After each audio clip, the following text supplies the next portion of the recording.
I am Claire at Care2. A lot of hard C's there. We help Canadian charities and nonprofits acquire new emails and phone numbers online. This is not a session about acquisition. This is a session about email marketing. And in my other life, I teach digital strategies for nonprofits at George Brown College here in Toronto. This is an online class. Anyone can take it. I know I have 1 or 2 students who actually took it, and they seem happy. You can't get your money back from George Brown. So like once you've paid, hopefully you found it of good value. So I have only got 30 minutes, and email marketing is a huge topic. So what I'm going to do is I'm going to give you all the magic words to use in your subject line so that you'll raise lots of money. Obviously, just kidding, we don't have any magic words. I seriously wish that I could give you that, but instead, what I've done is, it's looping, okay.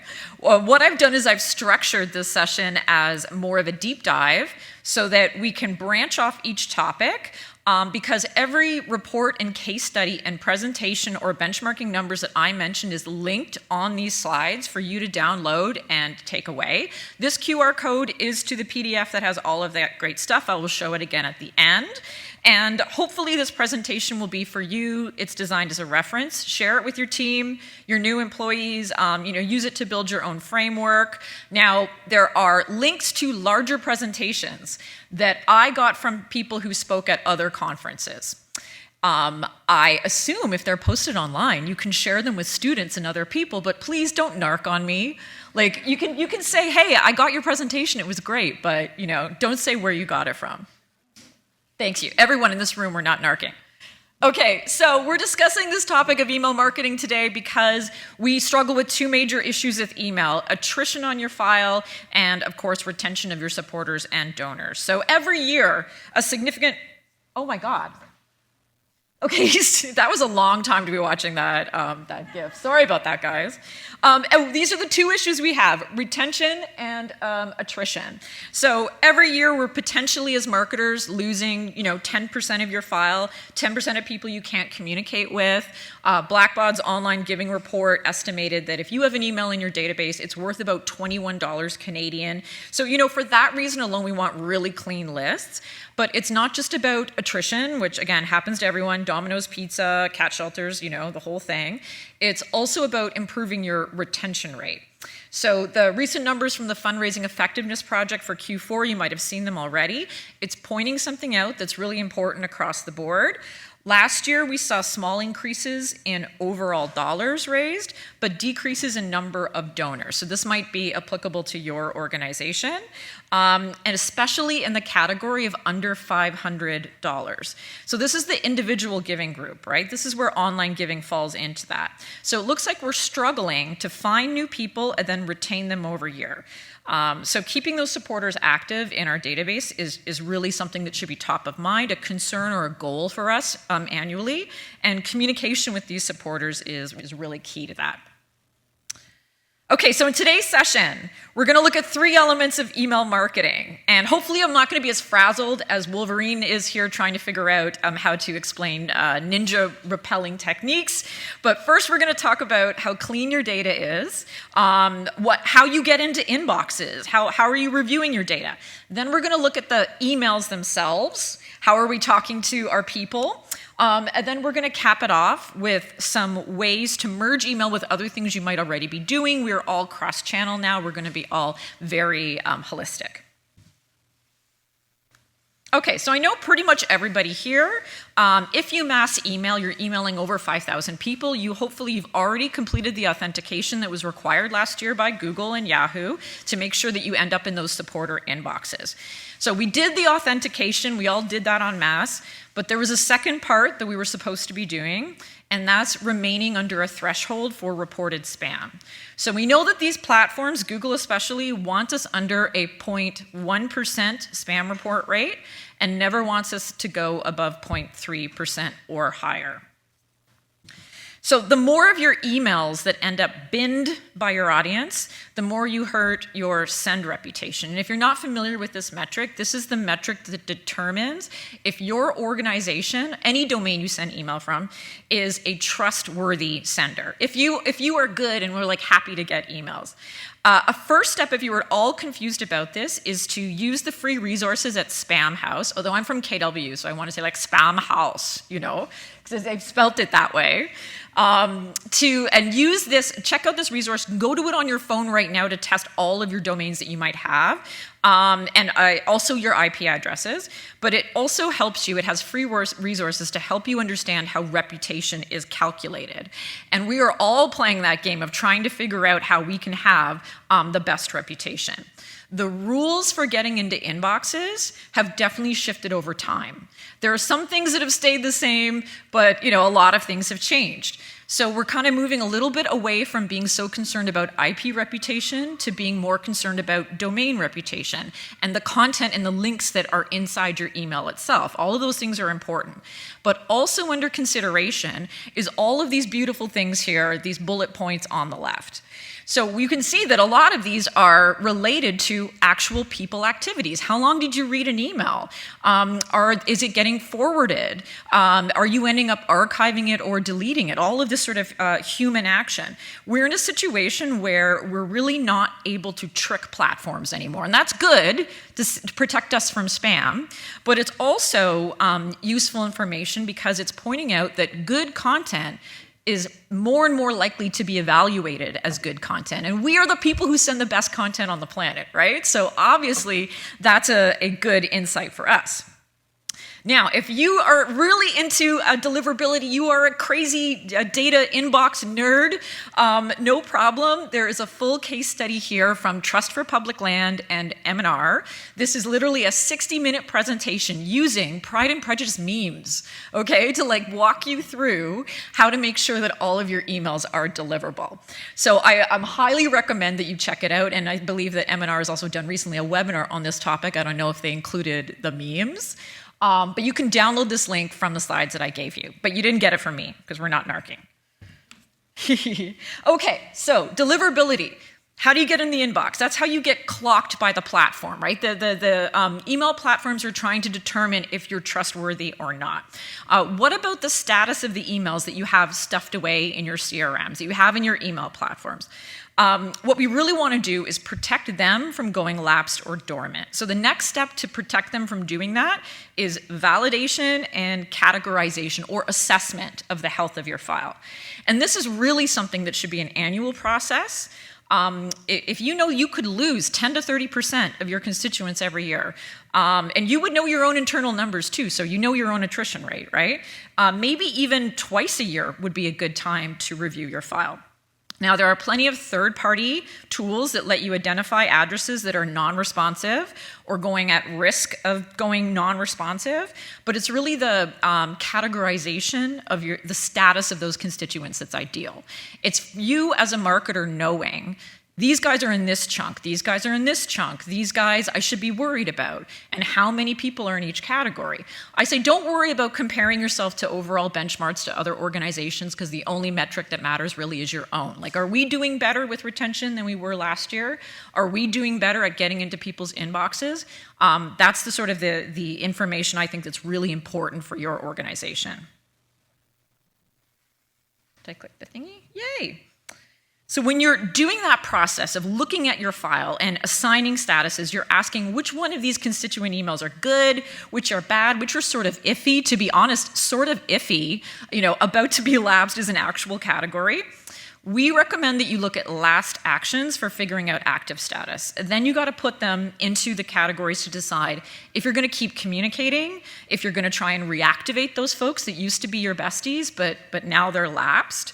Or if you're going to try stopping communications and then reconsidering who you're talking to.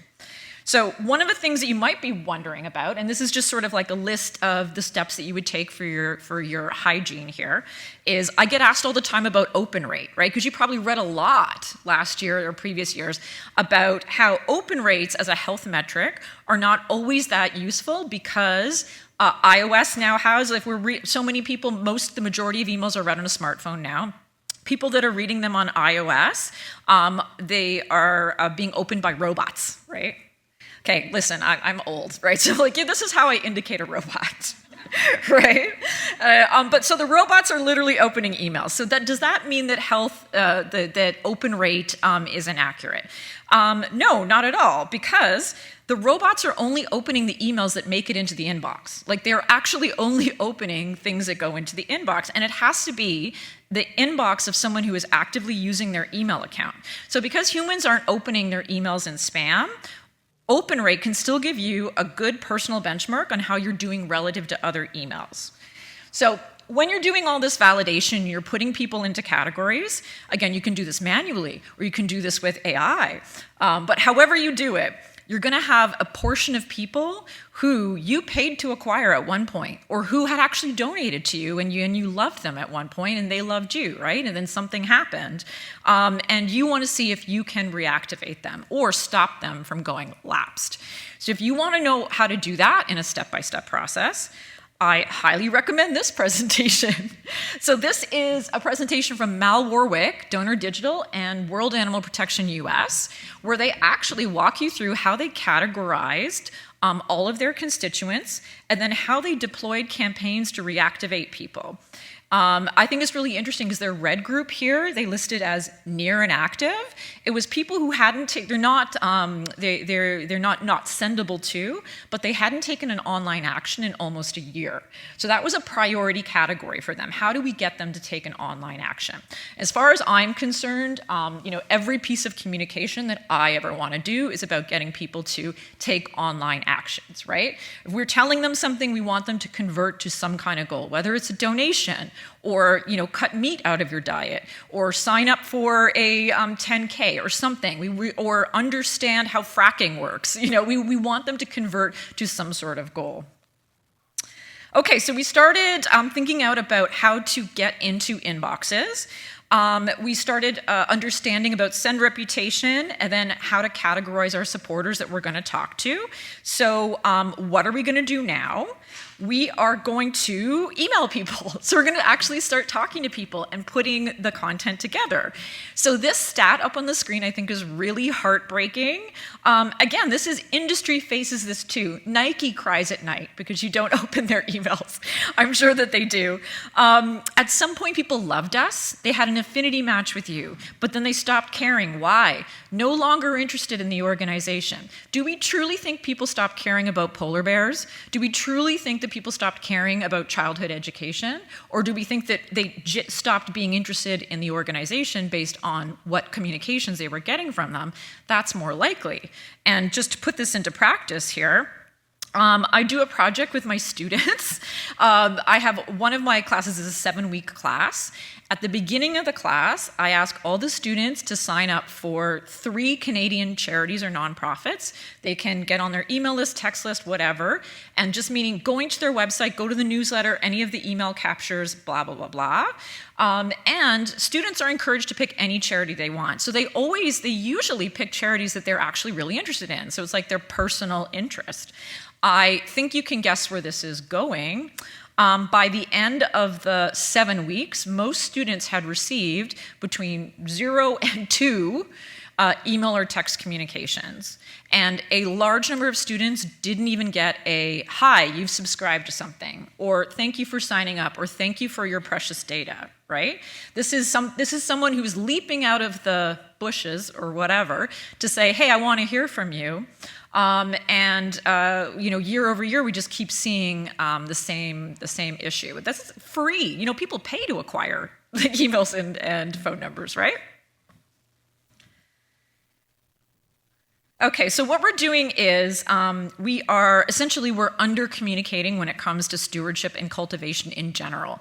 There are tons of case studies out there. I've got a little stat on the screen here that kind of that proves if you add stewardship and cultivation into your donor journeys or into your supporter journeys, it does 2 things. 1, it helps you keep your list healthy, and 2, if fundraising is your goal, it helps you raise more money.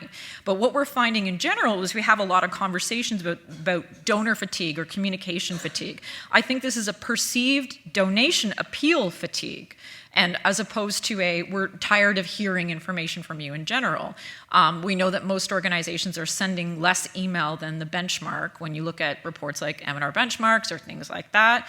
So what's going on is that organizations are not telling people what they want to hear, and people are not receiving the information that they want to get. And on that information that they want to get, or what content are we trying to create, I really like to use this principle. It is the FOG behavioral model. It is a model that governs all online action. And what it suggests is that no online actions take place unless 3 elements exist. The elements are motivation, prompt, and ability. When a behavior does not occur, one of these elements are missing. So again, this is a conversion model, right? We're trying to get someone to take an action online. That could be click a petition. It could be make a donation. It could be sign up for an event. There's tons of conversion type things you could do online, right? This is not just for the nonprofit sector. It's like for industry as well. But if you think about where we go wrong with getting people to convert, usually one of these elements is missing. So motivation, donors have it. Do you know what it is, right? That's key when it comes to content design. Ability, that's like the physical ability to do something. That's the digital platform for conversion to registration or donation or volunteering, right? And the prompt, you have to supply that. You have to ask, but the fundraisers in the room, what's the number one reason why people give? Somebody asked me to give, it should be printed on t-shirts, it probably is, The prompt is what is going to actually encourage you to take that action. So everyone's prompt is going to be different. Every organization's motivation might be different, but there are similarities that occur. So again, you can apply this model, and we at Care2 call it the why me, why now. Why do I need to take an action? All of these elements have to be in place. Let's take a look at what it looks like when they're all in place. So quick look here at this email from WWF. It's a symbolic fundraising appeal. I love that it's an otter. That's so cute. They're all really cute, to be honest. If you click from here, you hit the mobile optimized checkout, where you can easily send your gift to a loved one, not just purchase, but on my phone, on my smartphone, right, where most people are reading emails, I can actually send that gift to a friend and personalize it. Motivation, ability, and prompt are all aligned here. So again, we got the otter is a popular animal. My motivation is I need a last-minute gift for somebody's kid, right? So I'm going to do that.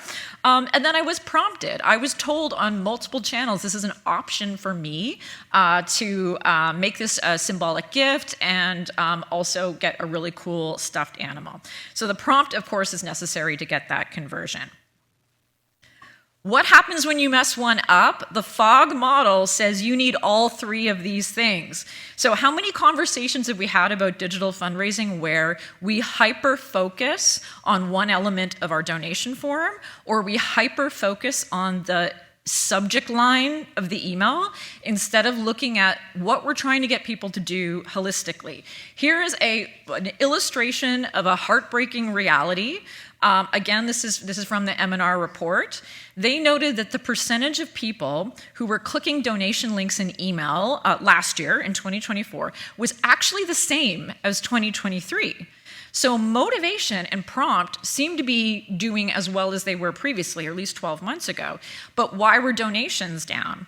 What their theory is that donation forms are less, for charities in aggregate, were less optimized for smartphones, that there were old gateway issues, that people were just not checking those pages and how they perform when they send those emails. And so only one element is missing, and you mess up quite a lot. But I truly feel like a tech check, that's a pretty easy fix. So being able to, okay, that didn't work. We're gonna change that gateway. We're gonna make sure our donation form works. I think where we need to spend more of our time and is more useful is in looking at the motivation section of the model.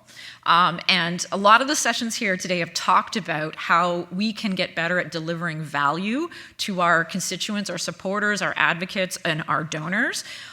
We want people to hear what we have to say and then take action when we prompt them.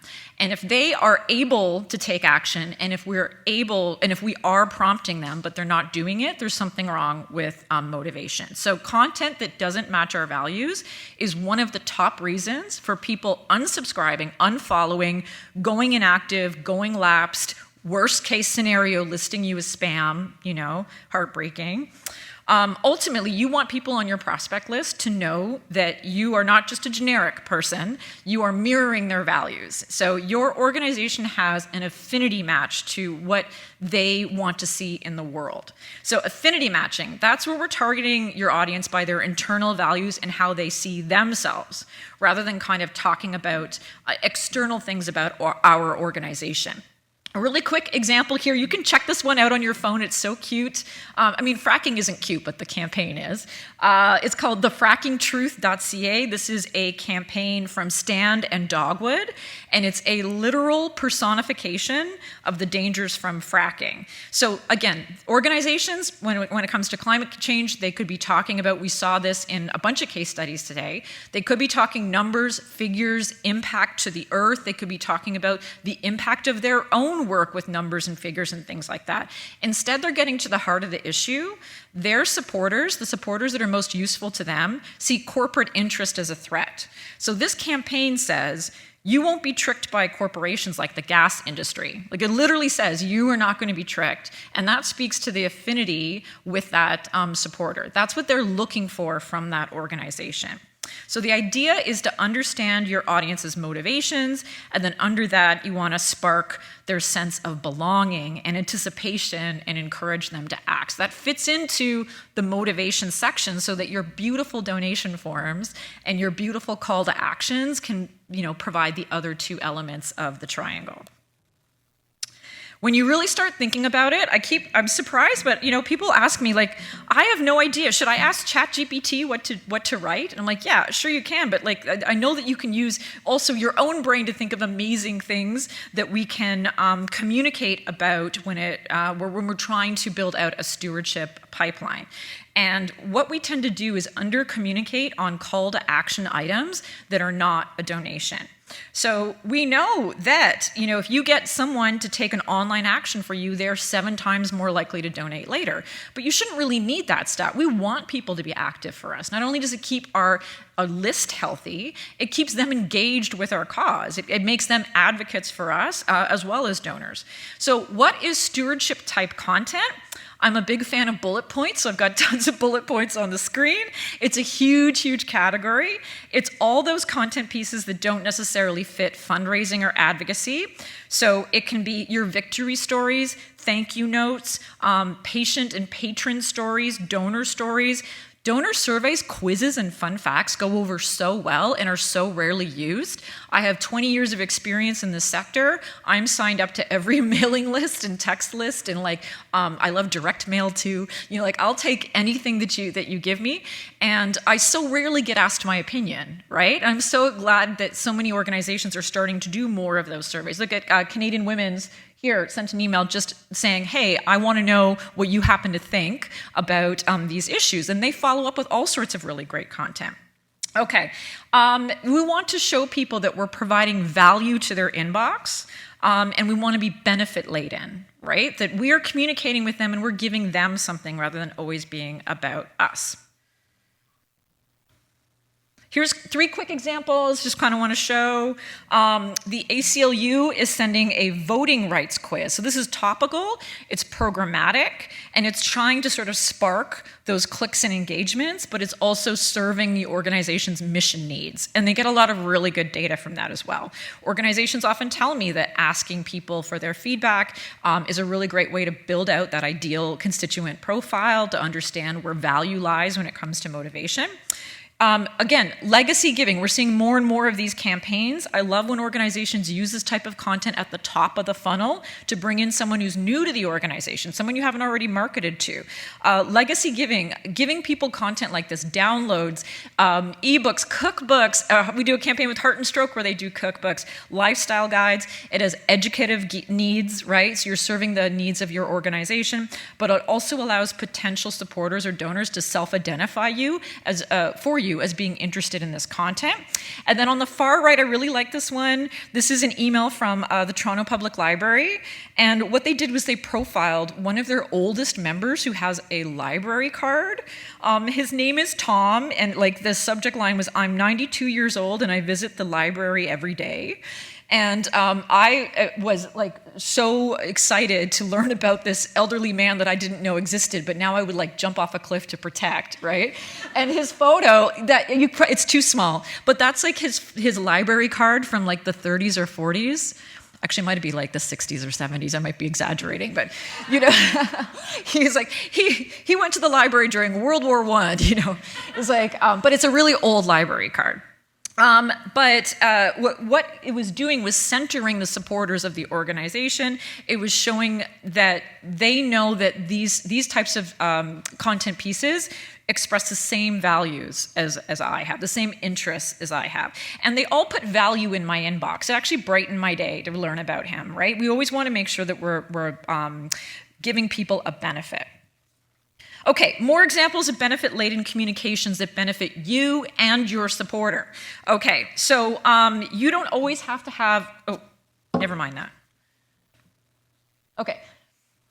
You don't always have to use email to be one-to-one, right? You can use it to feed into other channels as well. Here's an example from RSPCA. They asked people to share pet videos. They turned it into really cute clips that they could use across social media and engage with people. That was a whole campaign that all fed into each other. A recent example here, this is from Doctors Without Borders. What they did was a sort of classic appreciation campaign. Those of you in healthcare, you might be familiar with these. What they asked people to do was send a message of support to a care worker abroad. And what they did was then they used online to collect all of those messages of support. They printed them on physical postcards, and then they gave them to staff. And staff read them out in little videos that they used for TikTok clips. But that is not just used on TikTok, right? You can also host that on multiple platforms. Here's an example of the email that they sent back to us after we had already submitted our messages of support. It's pushing to the video, that's a YouTube short, but of course it can be used in multiple places. Also want to speak quickly to the power of texting. Adding email to texting, we've seen so many great case studies. We know that you can boost the amount of revenue raised per person if you text the same file that you're emailing, right? Some of these reports say 25% higher per person just by having the dual channels. We know that text messages have a 99% open rate, a 6.8% click-through rate, and you have permission to speak to people on these channels. You don't have to just text them about fundraising or donations either. I'm a monthly donor to Amnesty. I absolutely loved that they did this. I'm a monthly donor to multiple organizations, but I never felt so special as when they took 2 seconds to send me a thank you video, right? This is a staff member who's reading a thank you script, but took the time to write my name on it. Hey, Claire, thank you for becoming a new monthly donor. I got that in my email. I got it in text. I can choose which platform I want the monthly communications for, right? And I truly felt like seen. Mostly with monthly donations, I just get the same communications that the regular single donors get, right? Which doesn't feel so good. If you want to do that yourself, there's tons of tools out there, right? There's BombBomb, ThankView. It's not so much an investment of money, it's an investment of time, right? And who's worth more time than your monthly donors, right? Ultimately, you can always ask, why did you click? Look at the volume of information here, right? Explaining why this email was really enjoyed, right? And this is from the AGO Insider. This is just basically, you might not actually know what people value, what their motivation is, until you reach out to them and ask for that feedback. How are we doing? Acquisition. Okay, that's Godzilla. Godzilla's supposed to be sucking in the emails, but I think it looks like he's breathing them out. Okay, really quickly on acquisition, I have a link here for you. Obviously, you don't have to pay attention to what other organizations are doing, but right now, when it comes to acquiring new leads, about 10% of advertising budget is going to new people, right? And smaller organizations are spending more of their ad budget on awareness and growth than direct donation appeals, right? That's the sign up and learn, as opposed to the put your credit card in here right now. And so I think that's really interesting to see. Also, the average cost per lead here, has also been shared. Benchmarks are benchmarks. You just really, what's most important is your own, obviously. If you want to know more, the text came out a little weird. If you want to know more about lead generation, digital lead generation, I just did a session with a Heart and Stroke Foundation, and it is a 90-minute session on acquiring people online with a little case study from Heart and Stroke. So you can download that yourself. I don't care if you narc, because that's my content, so I'm all right with that. Share it with the world, right? It's all good. Where we talk about digital advertising, and we also talk about all the different ways that you can acquire people. Essentially, I put them in two buckets, right? Your own traffic generation. That's what the pop-ups, the free things, like join our newsletter, Every time you ask if you can put their email address into your system, whatever. And then there's the pay-for-play spaces where you're acquiring people from a native platform. That's Meta, Google, that could be Care2, that's where you're getting folks. So there's two different ways to do it. Okay, do you have to do everything? I know that the time is running down. I'm so sorry, I tried to make this 30 minutes. Okay, she's spinning, I'm spinning. Okay, here's some free stuff to do. Guru Conference, this is free. This is an entire conference in November. It's a full day. It's absolutely free, and it's all about email marketing. Last year, I think they had, Sarah Jessica Parker spoke. Now, it's online, right? Register for it. They have really good resources in general. Yes, it's all marketing, right? Not just nonprofit marketing, but that's okay because there's good content. And some of the content is just for nonprofits. The founder of Guru Conference, Jay Schwedelson, did a webinar with us, Care2, which you can go here, and it was specifically about email marketing for nonprofits. If you want a shorter 60-minute version of that, you can always check that out here. And then, one last thing, and I think Robin, you might remember this. Okay, this is my dream. I keep trying to get somebody to send this email. All right, one stewardship thing that you got to do with your donors that very few, I think maybe one charity has done this with me, is send them content reminding them about employer gift matching. So many employers in Canada will match the donation of their employee or their employee's spouse, right? However, the employee has to go to HR or go to the CSR officer, fill out the little formy forms, and then, Royal Bank or whoever is going to give your organization the donation. So there's, a bit of a complicated process there.